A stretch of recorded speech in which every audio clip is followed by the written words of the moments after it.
magandang hapon sa ating lahat. Salamat ulit. Nandito na ulit sa harap niyo. Maraming salamat po. Una-una, salamat po kay God sa lahat ng blessings na binigay sa akin. Sa PBA, Pamuli Marshall, sa lahat ng mga governors na nandito. Boss Al, Boss Robert, sa lahat ng mga governors. Maraming salamat. Sa mga media, maraming salamat sa inyo. Sa mga coaches, kapwa players ko, maraming salamat sa inyo.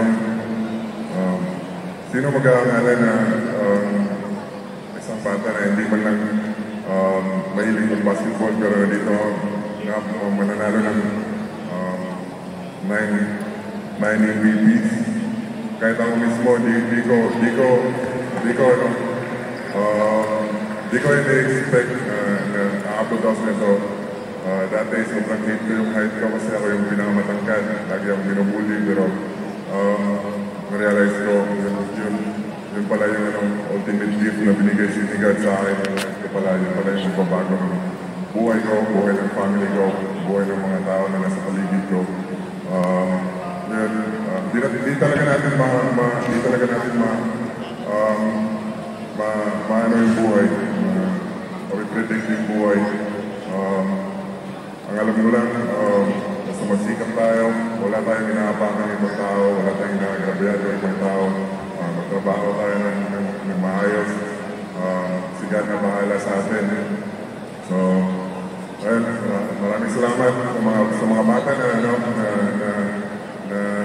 naglulukap sa akin, sa mga players, sa